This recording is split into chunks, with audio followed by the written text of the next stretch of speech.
Hi, it's Jessie again, and today we will read Chapter 8, The Fight at the Lamppost.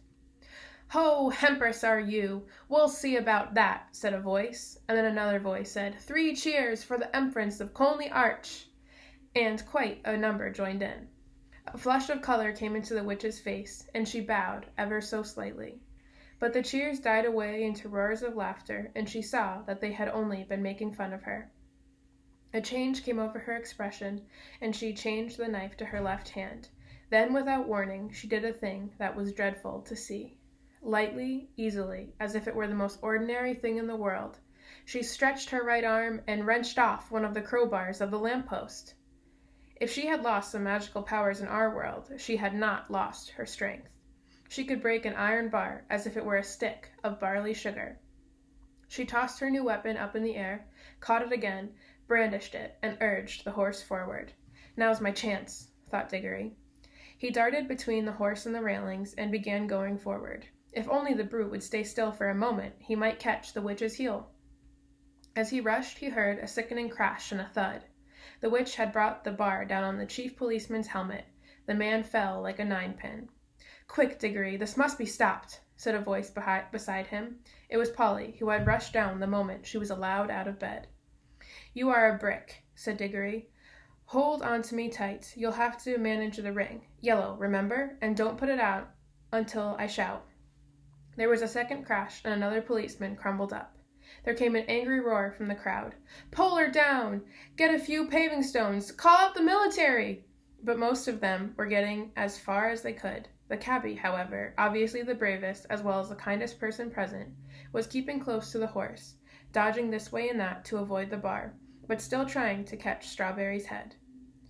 The crowd booed and bellowed again, and a stone whistled over Diggory's head. Then came the voice of the witch, clear like a great bell, and sounding as if, for once, she were almost happy. "Scum!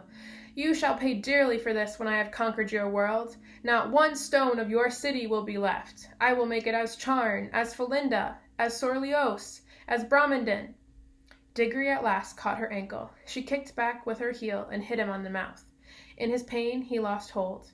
His lip was cut and his mouth full of blood. From somewhere very close by came the voice of Uncle Andrew, in a sort of trembling scream. "Madame, my dear young lady, for heaven's sake, compose yourself!" Diggory made a second grab at her heel, and it was again shaken off. More men were knocked down by the iron bar. He made a third grab, caught the heel, held on like grim death, shouting to Polly, "Go!" Then, oh, thank goodness, the angry, frightened faces had vanished. The angry, frightened voices were silenced. All except Uncle Andrew's. Close beside Diggory, in the darkness, it was wailing on. "Oh, oh, is this delirium? Is it the end? I can't bear it. It's not fair. I never meant to be a magician. It's all a misunderstanding. It's all my godmother's fault. I must protest against this. In my state of health, too? A very old Dorsetshire family?" Bother, thought Diggory. We didn't want to bring him along. My hat, what a picnic. "Are you there, Polly?" "Yes, I'm here. Don't keep on shoving." "I'm not," began Diggory. But before he could say anything more, the heads came out in the warm, green sunshine of the wood, and then, as they stepped out of the pool, Polly cried out, "Oh, look! We've brought the old horse with us, too, and Mr. Ketterly, and the cabby. This is a pretty kettle of fish." As soon as the witch saw that she was once more in the wood, she turned pale and bent down till her face touched the mane of the horse. You could see she felt deadly sick. Uncle Andrew was shivering, but Strawberry, the horse, shook his head, gave a cheerful whinny, and seemed to feel better. He became quiet for the first time since Diggory had seen him. His ears, which had been laid flat back on his skull, came back into their proper position, and the fire went out of his eyes. "That's right, old boy," said the cabby, slapping Strawberry's neck. "That's better. Take it easy." Strawberry did the most natural thing in the world. Being very thirsty, and no wonder, he walked slowly across to the nearest pool and stepped into it to have a drink. Diggory was still holding the witch's heel, and Polly was holding Diggory's hand. One of the cabby's hands was on Strawberry, and Uncle Andrew, still very shaky, had just grabbed on the cabby's other hand. "Quick," said Polly with a look at Diggory. "Greens!" So the horse never got his drink. Instead, the whole party found themselves sinking into darkness. Strawberry neighed, Uncle Andrew whimpered, Diggory said, "This was a bit of luck." There was a short pause. Then Polly said, "Oughtn't we be nearly there now?" "We do seem to be somewhere," said Diggory. "At least, I'm standing on something solid." "Why, so am I, now that I come to think of it," said Polly. "But why is it so dark? I say, do you think we've gone into the wrong pool?" "Perhaps this is Charn," said Diggory, "only we've got back in the middle of the night." "This is not Charn," came the witch's voice. "This is an empty world. This is nothing." And really, it was uncommonly like nothing. There were no stars. It was so dark that they couldn't see one another at all, and it made no difference whether you kept your eyes shut or opened. Under their feet there was a cool, flat something, which might have been earth, and was certainly not grass or wood. The air was cold and dry, and there was wind. "My doom has come upon me," said the witch in a voice of horrible calmness. "Oh, don't say that," babbled Uncle Andrew. "My dear young lady, pray don't say such things. It can't be as bad as that. Ah, cabman, my good man, you don't happen to have a flask on ya? A drop of spirits is just what I need." Now then, came the cabbie's voice, a good, firm, hearty voice. "Keep cool, everyone, that's what I say. No bones broken, anyone? Good. Well, there's something to be thankful for straight away, and more than anyone could expect from falling all that way. Now, if we've fallen down some diggings, as it might be for a new station on the underground, someone will come and get us out presently, see? And if we're dead, which I don't deny it might be, well, you got to remember that worse things happen at sea, and a chap's got to die sometime, and there ain't nothing to be afraid of if a chap's led a decent life. And if you ask me, I think the best thing we could do to pass the time would be to sing a hymn." And he did. He struck up at once a harvest Thanksgiving hymn, all about crops being safely gathered in. It was not very suitable to a place which felt as if nothing had ever been grown there since the beginning of time, but it was the one he could remember best. He had a fine voice, and the children joined in. It was cheering. Uncle Andrew and the witch did not join in. Toward the end of the hymn, Diggory felt someone plucking at his elbow, and from a general smell of brandy and cigars and good clothes, he decided that it must be Uncle Andrew. Uncle Andrew was cautiously pulling away from the others.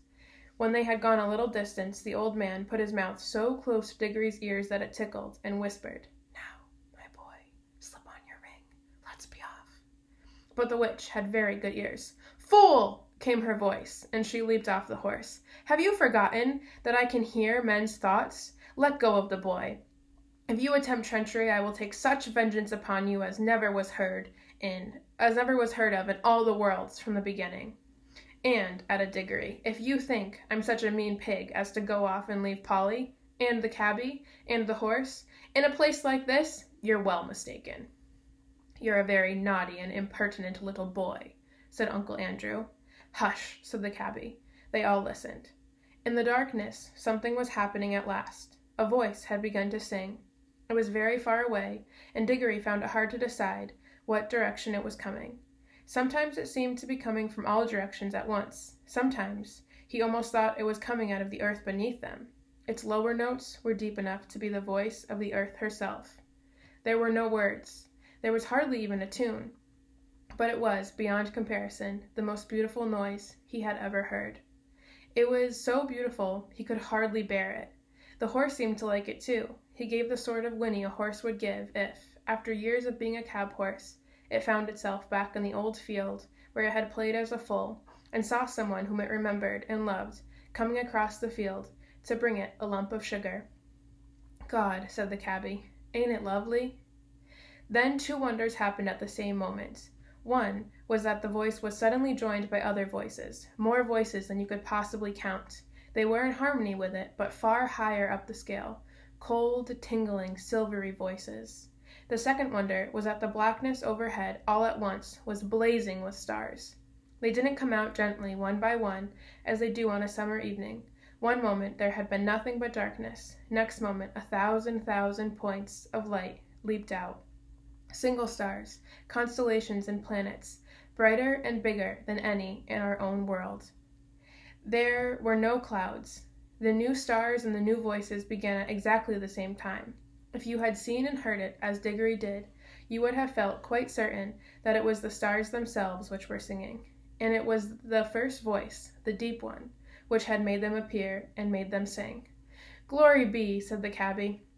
"I'd had been a better man all my life if I'd known there were things like this."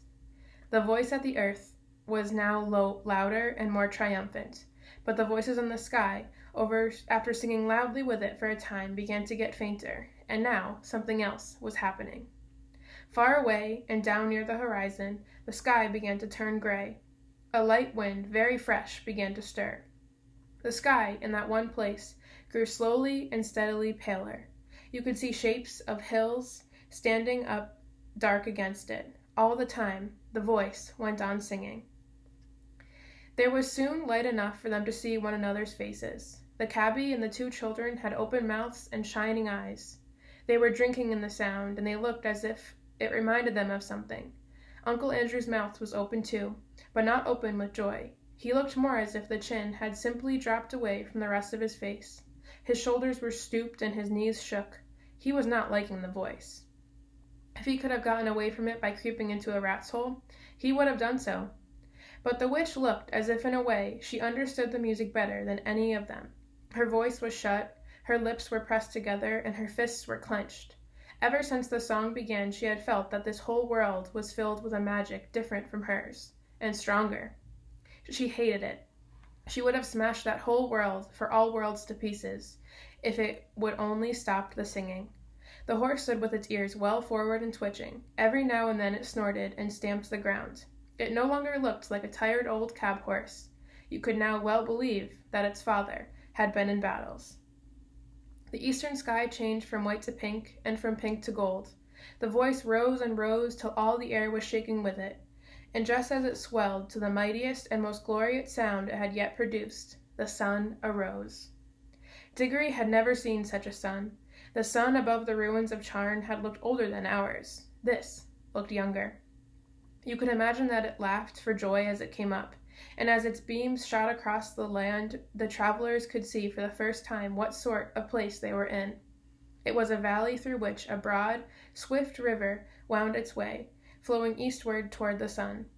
Southward there were mountains, northward there were lower hills, but it was a valley of mere earth, rock, and water. There was not a tree, not a bush, not a blade of grass to be seen. The earth was made of many colors. They were fresh, hot, and vivid. They made you feel excited until you saw the singer himself, and then you forgot everything else. It was a lion. Huge, shaggy, and bright, it stood facing the risen sun. Its mouth was wide open in song, and it was about 300 yards away. "This is a terrible world," said the witch. "We must fly at once. Prepare the magic." "I quite agree with you, madame," said Uncle Andrew. "A most disagreeable place, completely uncivilized. If only I were a younger man and had a gun." "Garn," said the cabby. "You don't think you could shoot him, do you?" "And you would?" said Polly. "Prepare the magic, old fool," said Jadis. "Certainly, madame," said Uncle Andrew cunningly. "I must have both the children touching me. Put on your homeward ring at once, Diggory." He wanted to get away without the witch. "Oh, it's rings, is it?" cried Jadis. She would have had her hands in Diggory's pocket before you could say knife, but Diggory grabbed Polly and shouted out, "Take care! If either of you come half an inch nearer, we two will vanish and you'll be left here for good. Yes, I have a ring in my pocket that will take Polly and me home, and look, my hand is just ready. So keep your distance. I'm sorry about you," he looked at the cabby, "and about the horse, but I can't help that. And as for you two," he looked at Uncle Andrew and the Queen, "you're both magicians, so you ought to enjoy living together." "Hold your nose, everyone," said Cabby. "I want to listen to the music." And the song had now changed.